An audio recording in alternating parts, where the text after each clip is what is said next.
Hello, hi, and welcome to class.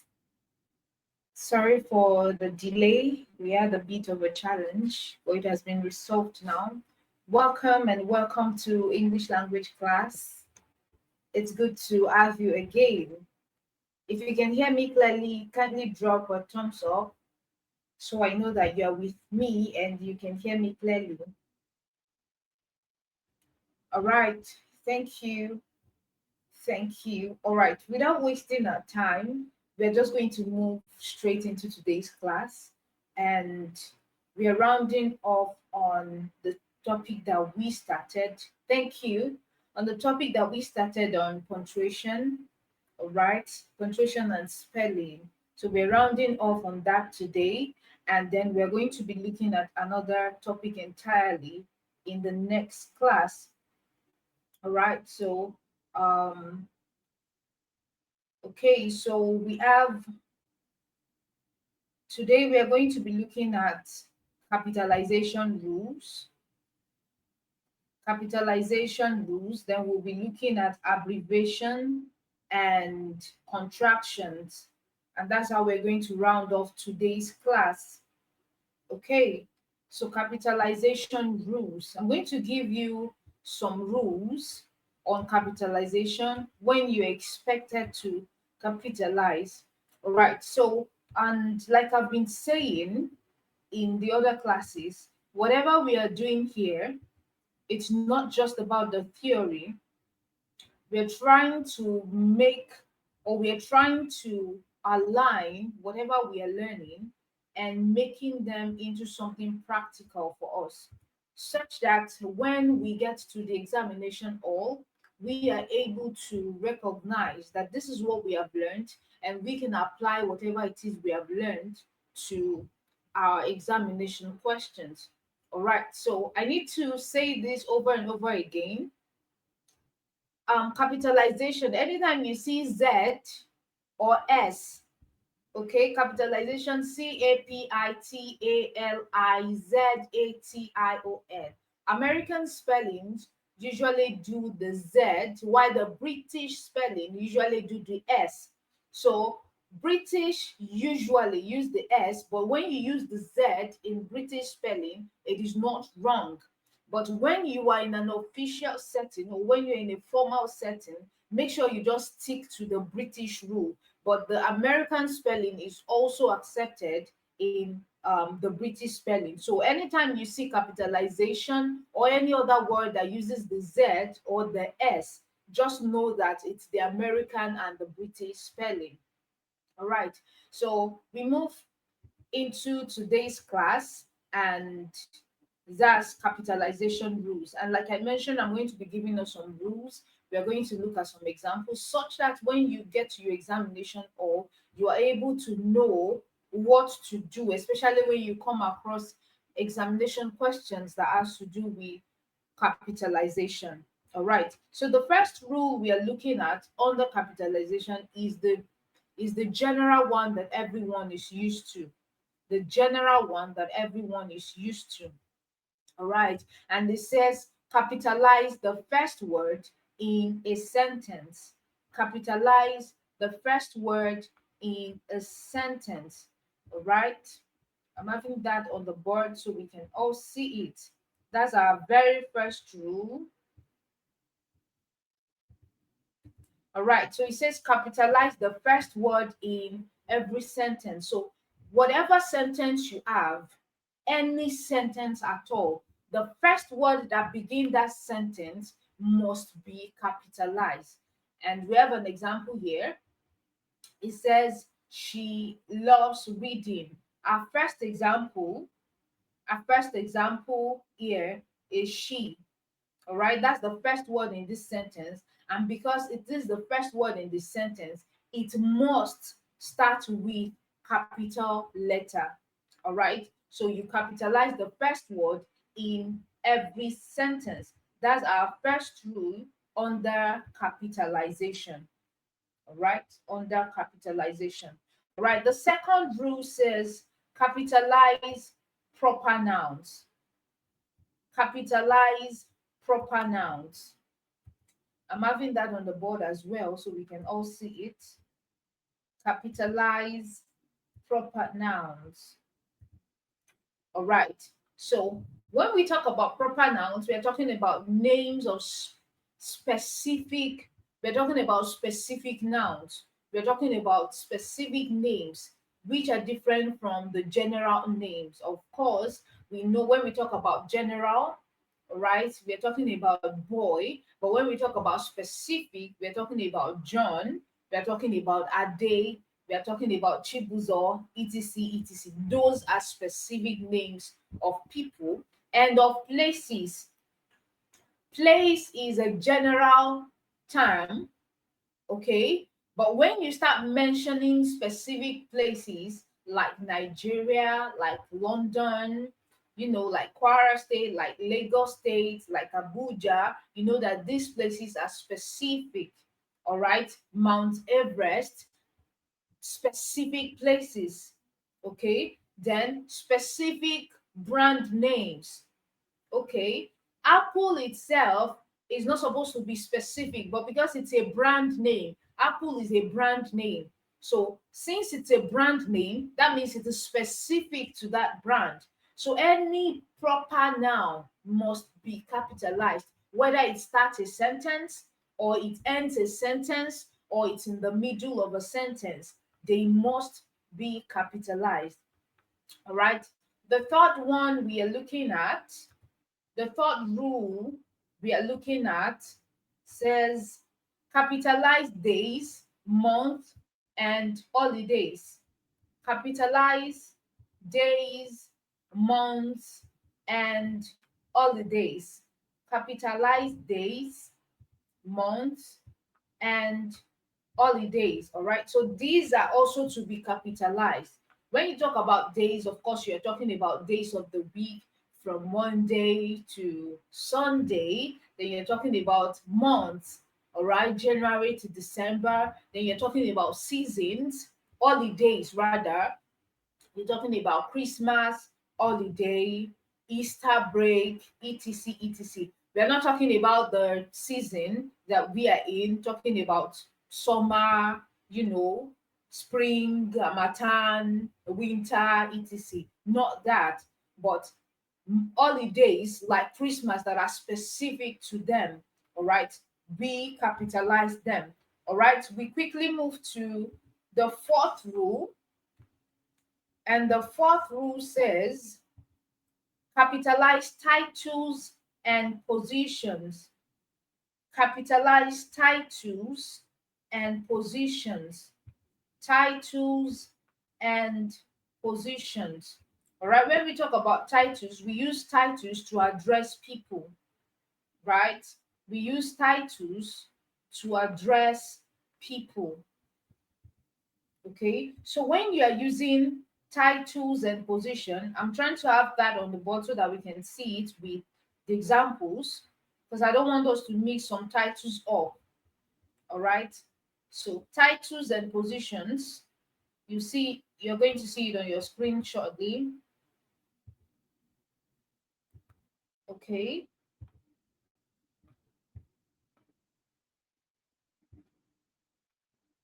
all right, capitalize titles and positions. So it says when used as a name, not a general term, because there's a difference between the general term and the specific term. So when used as a name, all right, you are expected to capitalize it, whether it's a title or a position. For example, President Tinubu visited the UK. President Tinubu visited the UK. Of course, we have the president being used as a title. Okay, there are many reasons why this is being capitalized. Number one, it starts the sentence, as our rule number one says, it starts the sentence. Then number two, it is a title, and it is a title used as being specific, not just generally. So a title like President Tinubu visited the UK. Okay, all right, is different from the president gave a speech. President here is a general reference, it is not specific, it's a general term. So there's a difference between the general title and when it is just used as being specific. All right, so we capitalize titles and positions. All right, so I'm going to wipe off the board so that we can have the remaining of our rules. All right, we are going to rule number 5. Rule number 5, and it says capitalize the pronoun I. Capitalize the pronoun I. Is a pronoun I. Okay, you know what a pronoun is? A pronoun is used instead of a noun, and you use that I to refer to yourself. All right, so when it says capitalize the pronoun I, it means wherever I is used as a pronoun, I, talking about yourself, whenever it is used as a pronoun, then you must capitalize it, whether it begins a sentence or it ends a sentence or it's found in the middle of a sentence. It must be capitalized. All right, so you find she and I, even though this I is found in the middle of a sentence, it has to be capitalized because it is a pronoun. All right, so we quickly move to the sixth rule.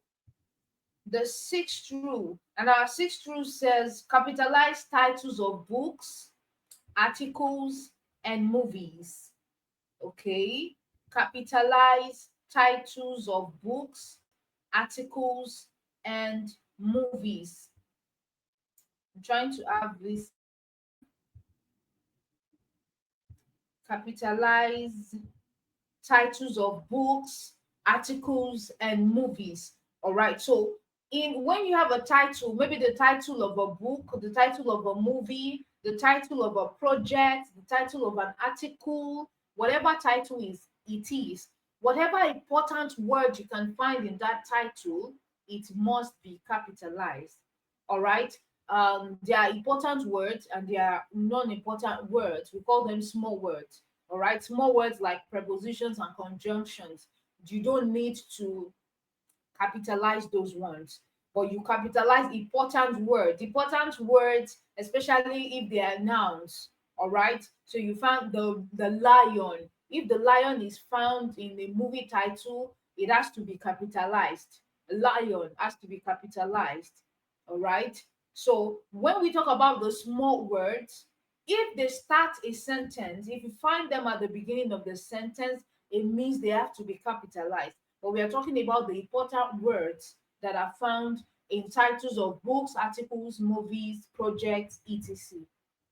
All right, we have rule number 7. Rule number 7, and rule number 7 says capitalize the first word in a direct quotation. Capitalize the first word in a direct quotation. All right. So in the course of this class, we've been able to look at what quotation is, especially when we are looking at the punctuation marks, and we talked about quotation marks, and then we talked about quotation marks being used for words that are quoted. All right. So you capitalize the first word in a direct quotation. That means whatever you find in a quotation mark, anything that starts, the word that starts that quotation must be capitalized. The word that starts in the word that starts that quotation must be capitalized. All right. If it is a full sentence, all right, you see that there is a clause to that. If it is a full sentence, and I gave an example of a full sentence and a sentence that is not full, so that you know the difference between the two. The first example says, she said, then quotation mark, open quotation, we must leave now, close quotation. Now, we must leave now is a full sentence. Now, we start the full sentence in that quotation. That means we must be capitalized. Then the second example says, she said she was, quotation open, very tired and needed to sleep, close quotation. Now, what we have in the quotation is very tired and needed to sleep, which is not a full sentence. So because it's not a full sentence, it means that is not the start of that sentence. So very that we have as the start of that sentence cannot be capitalized because what we have in the quotation marks is not a full sentence. All right, we move to our next rule, and it says capitalize abbreviations and acronyms. Capitalize abbreviation and acronyms. All right, we have that on the board right now. Abbreviations and acronyms. All right. So when we talk about abbreviation, we are talking about the short form of a longer word, or acronyms, the first letter of some words joined together. So in this case, you call them as they are. So abbreviations and acronyms, you have to capitalize them all through. So you have UN, you have WHO, you have NASA, you have UK, you have USA. So you have to capitalize them all through. So when you find abbreviations and you find acronyms, you have to capitalize them. All right. We are looking at the ninth rule. The ninth rule, and it says capitalize family titles when they are used as a name, not generally. This is similar to the example I was giving of title. We talk about title where I was using the example of President Tinubu. All right. So this is similar, but in this case, we are talking about family. Of course, where you have family, you have sister, you have daddy, you have father. You get? All right. So those titles, you capitalize them when they are used as a name, not generally. All right. So as a name, in this case, the example we have here says, I spoke to mom yesterday. So mom here is used as a specific name. So it has to be capitalized. If it is used, if it is to you spoke to sister or to daddy, it's being used as something specific, so it has to be capitalized. I spoke to mom yesterday, I spoke to daddy yesterday. All right, it's just the same thing as mentioning somebody's name. I spoke to Joshua yesterday, I spoke to Tolu yesterday. All right, so I spoke to mom, this is used as a specific family title. It's different from my mom went to the market, or it's different from my mother went to the market, or my sister gave me something. In that case, the sister or the mother should not be capitalized because it's used generally. And the last rule that we are looking at, all right, the last rule we are looking at says capitalize religions, deities, and holy books. Capitalize religions, deities, and holy books. All right, when we talk about religions, we know about the religions that we have. We have Christianity, we have Islam, we have Buddhism, Hinduism, all of those. When you're writing them, or when you see them in a sentence and you're asked to choose how it's supposed to be written or how it's supposed to be properly written, you know that they are to be capitalized. All right. So Christianity must start with capital letter, Islam must start with capital letter, Buddhism start with capital letter, Hinduism start with capital letter. You talk about deities, you talk about God, you start with capital letter. And in the case where you find yourself writing, or you have to choose the name of other deities, you talk about Ogun, Shango, and all of those, they are names and they are specific names, so they must be capitalized. Then when you're talking about the holy books, you talk about the Bible, the Quran, they must be written in capital letter. All right, so that's that for the rules for capitalization. So we have looked at 10 rules for capitalization. Then we quickly move to abbreviations and contractions in English language. Abbreviations and contractions in English language. All right, so I'm going to wipe up the board so that we can have um, this on the board. We've just looked at capitalization. Now we are looking at abbreviation. Abbreviation. Okay, so abbreviations and contractions.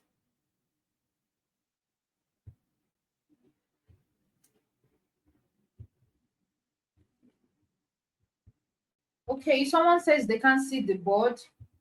Can you see it now? Or from where did you stop seeing the board?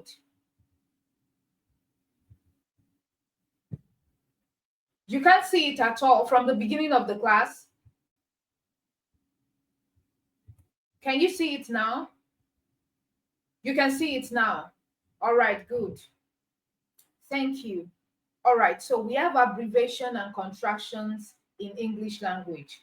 All right. When we talk about abbreviation and contractions, some people mix them up.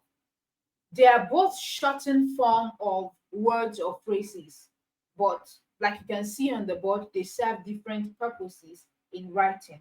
So when we talk about abbreviation, you are talking about the shortened versions of words or phrases, and we usually use them for convenience sake. All right. So often you can capitalize them, and sometimes, all right, thank you. Good that you can see it. And sometimes you include periods. That's when you talk about period, you're talking about full stop. All right. So periods is basically your full stop. Okay. So we talk about shortened form just for convenience sake to make it easy. All right, that's why we use the short form. All right, so we have types of abbreviation. The first one is initialism, where each letter is pronounced separately. Initialism, all right, that means you are picking out initials. So when you have British Broadcasting Corporation, you pick out the initials in the first words that you can find. B here, B here, and C here. So that's what gives us BBC. So you find United States of America, you have U here, you have S here, you have A here, and that's what gives us USA. All right. So the second type we're looking at is acronyms. In the case of initialism, you pronounce each letter separately, like BBC. You don't pronounce them as a word, USA. But in the case of acronym, you are pronouncing as a word, not as individual letters. So you have NASA, NASA for National Aeronautic and Space Administration. All right. You have UNESCO, UNESCO as in United Nations Educational, Scientific, and Cultural Organization. And then you have COVID, like coronavirus disease. All right. So there are other types that we're still going to look at. Okay. I'm going to wipe off the board because we may not have enough space for that. All right. We are looking at the types of abbreviations that we have, and we looked at two of them, initialism, all right, and then we are looking at the third and the fourth one now. The first one is initialism, the second one is acronyms, the third one is shortened word, shortened word. All right. From the word shortened word, or from the word shortened, it means that you are shortening something. All right. So when you talk about shortened word, just like you have Mr., okay, you have Mr. for this full word, you have Dr. Dr.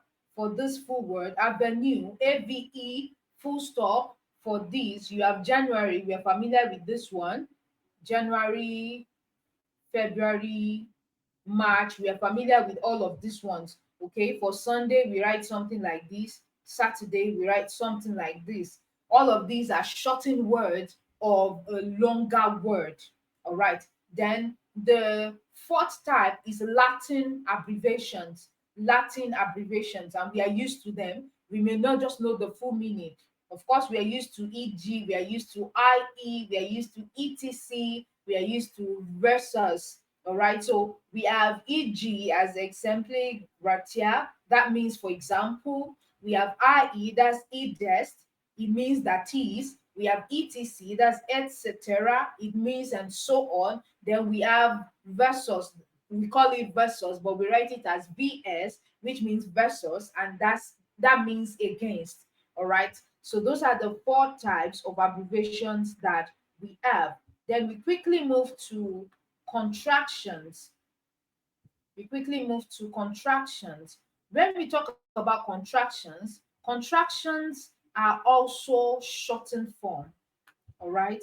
Contractions are also shortened form. I'm going to wipe off this board so that we can have contractions on the board.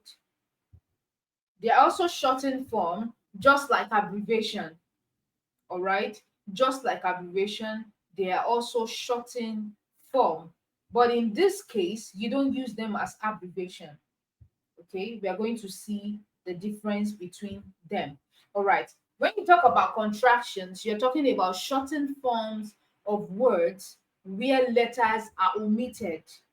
They are purposely omitted, and in this case you use the punctuation mark apostrophe to show that something has been omitted here. All right, you use the punctuation mark apostrophe.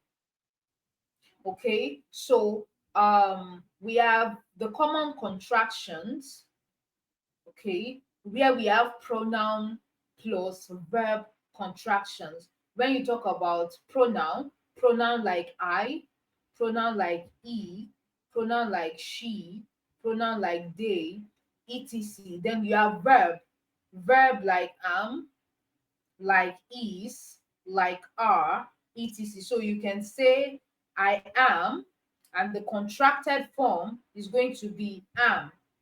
Okay? You can say he is, and the contracted form is going to be is. You can say they are, and the contracted form will be there.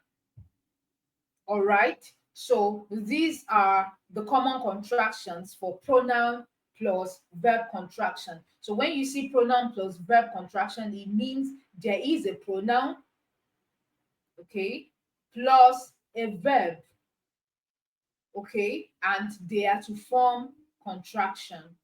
That's what we mean by pronoun plus verb contractions. All right. Then we have the negative contractions. When you talk about negative contractions, negative, usually we talk about not. So when you find modals like do plus not, we talk about them as negative contractions. So this can give you don't.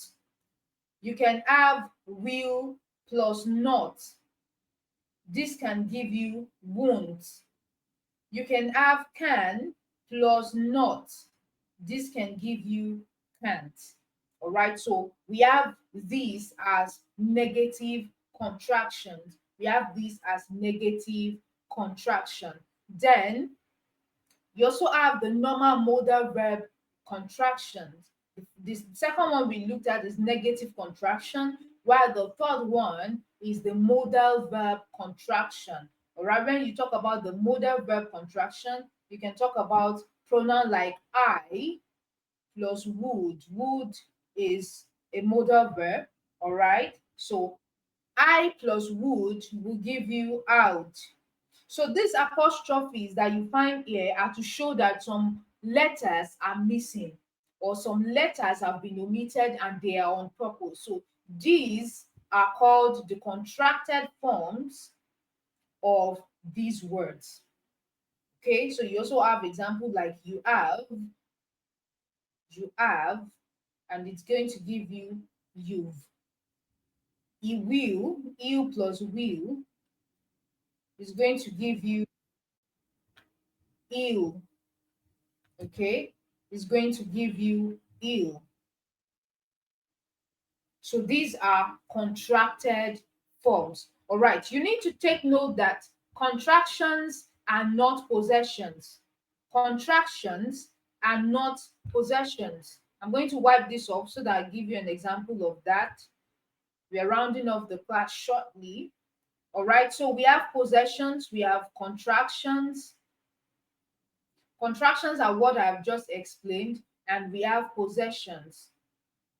All right, possessions shows ownership, and contractions are just shortened form. All right, so you can have the girl, okay? You can have example like the girl's book is on the table.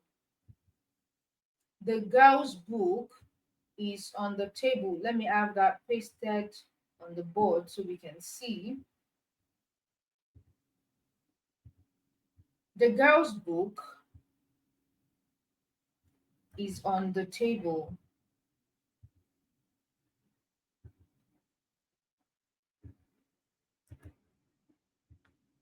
I hope you can all hear me clearly and you can still see the board. All right, thank you. All right, the girl's book is on the table. Thank you. The girl's book. Girl here with the apostrophe and S is showing ownership, ownership of book. So the contraction, or what you can see as contraction here, is actually possession, showing ownership, which is different from the girls coming out of the class. This is contraction because this means the girl is coming out of the class. All right, so the girl is has been contracted to girls coming out of the class. So this is contraction, the short form of girl is, which is different from possession as in ownership. All right, so we're rounding off here. We're going to take one past question and then we close for today. All right. Okay, so this past question is from 2010 UTME.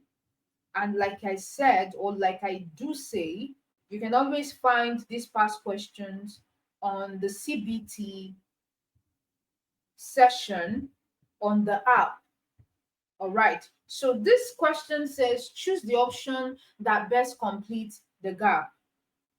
Choose the option that best completes the gap. All right. So we have, they are the dash dresses. They are the dash dresses. We have A, babies. We have B, baby. We have C, babies. And then we have D, babies with apostrophe. Now, one thing you need to know first is that this question, or the options that they come with, is this contraction or is this possession? Is this contraction or is this possession? If you know, can you answer in the comment section?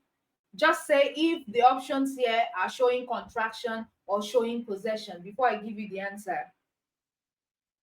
Possession, that's good. Thank you. Possession, they are showing possession. All right, they're showing possession because there is something here that is being possessed by this. All right, so our answer, usually some people may say that A could be the correct answer. Some people may say D may be the correct answer. In a case where you do not have D as part of the option, you can always choose A. But if D is part of the option, it's better you go for D. And I'm going to give you an explanation to that. All right. Now, babies, when you talk about babies, babies is the plural form of baby. All right. Babies, the plural form of babies. Now, dresses are showing plurality. They here shows plural too. Even though they and dresses could belong to one baby, that's why this can be right. But because we have the option of babies, possession babies, plural, it's better you go for babies. So this is a singular baby, this is a plural baby. If you don't have the option of D, option A is right. But if you have the option D is the most appropriate. That's why in your exam you're going to see something like choose the option that best complete. There are some options that are still right for it, but the one that best complete it, or the one that is most appropriate for it. So the most appropriate is babies, option D, because this is showing plurality, dresses is showing plurality, day is also showing plurality. But in a case where you do not have option D, you can choose option A because that is also good for our space in between. All right, so we come to the end of the class, and to do a quick review, we looked at capitalization rules, and I gave 10 capitalization rules. The first one is to capitalize the first word in a sentence. The second is to capitalize proper nouns. All right. The third is to capitalize days, months, etc. The fourth is to capitalize titles and positions. The fifth is to capitalize the pronoun I. The sixth is to capitalize titles of books, articles, movies, projects, etc. The seventh is to capitalize the first word in a direct quotation. The eighth is to capitalize abbreviations and acronyms. The ninth is to capitalize family titles. The tenth is to capitalize religions, deities, holy books, etc. Then we looked at abbreviation and contractions, and we were able to see the difference between the two of this. All right, then we looked at contraction itself. We looked at pronoun plus verb contraction, negative contraction, modal contractions, and we were able to establish the fact that contractions are not possessions. All right, contractions are short form of longer words or of phrase where possessions show ownership. All right, so we have come to the end of the class, and um, I'm going to see you in the next class, which is supposed to be tomorrow. All right, someone is asking the question, okay? The person is asking if there is no spelling today. All right, we are done with the part of spelling. We already did the part of spelling, and you can find it on YouTube. All right, you can just go through our YouTube page at A1 Tutor to see what we did on spelling. All right, so when we are done with our lessons, we are still generally going to take past questions and attend to them as if you are preparing for your exams already. All right, thank you, and see you in the next class. Bye bye.